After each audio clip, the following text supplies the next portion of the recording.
Hello दोस्तों, कैसे हो सब लोग। उम्मीद है कि अच्छे होंगे। मैं भी अच्छा हूँ। मैं काफ़ी टाइम से एक बात को नोटिस कर रहा हूँ, क्योंकि मैं शादी में मतलब किसी खुशी के फंक्शन में बहुत कम जाता हूँ। लेकिन कोई बीमार है तो उसको देखने ज़रूर जाऊँगा हॉस्पिटल में। ऐसे नहीं है कि मतलब नहीं जाना, जाना भी चाहिए। और कोई मर गया है तो मैयत में ज़रूर जाता हूँ। अगर कहीं रास्ते में कहीं भी मुझे कोई मतलब ऐसे मैयत को ले जाते मिल जाता है तो मैं वहाँ भी रुक के जाऊँगा ज़रूर, क्योंकि वो एक ऐसा सफ़र है जो आखिरी सफ़र है। वहाँ से इंसान कभी लौट कर वापस आना नहीं है ना। तो मैंने जब कभी किसी मैयत में उनके घर जाकर मैंने ज़्यादातर जो मैंने अपना देखा हुआ मैं आपको बता रहा हूँ। मैंने देखा है वहाँ उसके भाई या ख़ानदान वाले या रिश्तेदार मतलब इस तरीके से बयान करके रोते हैं कि जैसे उनको कुछ पता ही नहीं है। जब इंसान ज़िंदा होता है ना और उसमें कुछ कमी होती है तो वो वही भाई रिश्तेदार खानदान वाले सब कहते हैं कि उसमें ये कमी है और उसको तानाकशी करते हैं, उसको ताने मारते हैं, है ना। और जब वही इंसान आत्महत्या कर ले या सुसाइड जो भी है वो मर जाता है, उसके मरने के बाद में उसके पास बैठ के ऐसे बयान करके रोते हैं, मतलब जैसे दुनिया वालों को दिखाने के लिए कि हम इससे कितनी मोहब्बत करते हैं, कि मर गया है हमसे कुछ बताया नहीं, कुछ हमसे कह जाता हमारा भाई चला गया।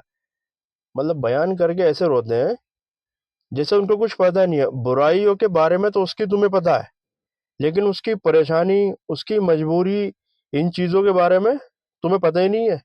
और उसके जाने के बाद में फिर उसे ऐसे रोएंगे, मतलब दुनिया वालों को दिखाने के लिए कि हम अपने भाई से या अपना जो भी रिलेटिव है उससे कितनी मोहब्बत करते हैं, दुनिया वालों को दिखाने के लिए। और उससे पहले भाई भाई को नहीं समझेगा, भाई भाई में जो मतलब जो है लड़ाई चल रही है किसी बात को लेके, कोई भी बात, मतलब घर में, हर घर में है ये तो।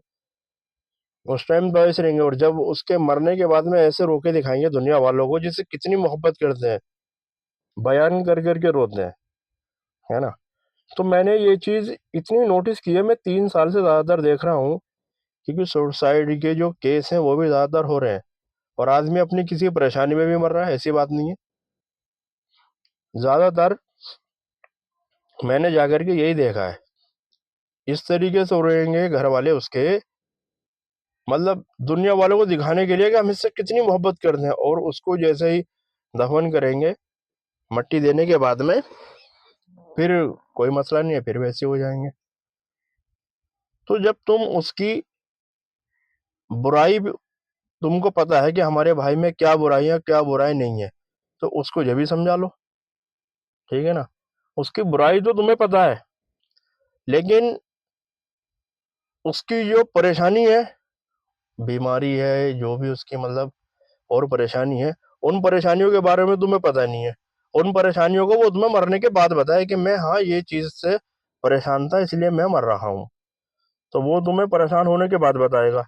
आजकल जो चल रहा है वो ये चल रहा है, अगर अपने भाई से हमदर्दी है, प्यार है, या तुम्हारा जो भी रिलेशन वाला है, इस काम को करने से पहले ही अगर तुम मुझसे समझ लो तो मोहब्बत है, तो इंसान अपने भाई का चेहरा देख के बता देता है कि मेरा भाई ये परेशानी में चल रहा है, ठीक है ना।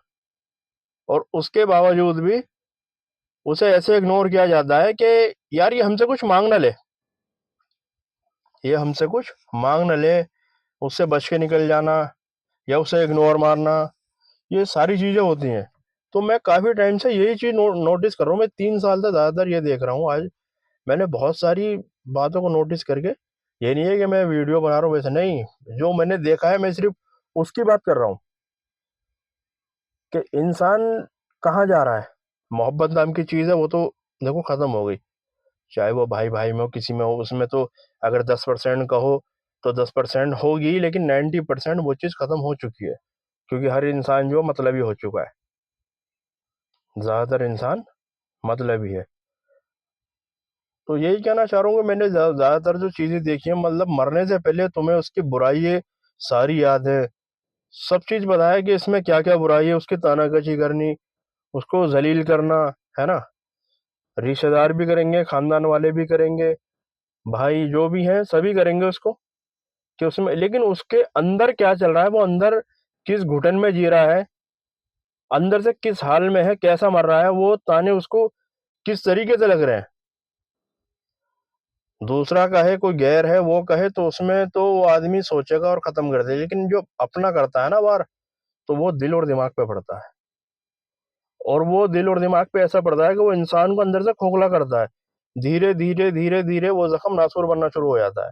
फिर वो आगे चल के कोई गलत कदम उठा लेता है, तो कहते हैं, बयान करके रोते हैं फिर उसके मैयत के पास में, हमें बताया नहीं, किस परेशानी में था, हमसे कहता तो सही, हम ये कर देते, हम वो कर देते।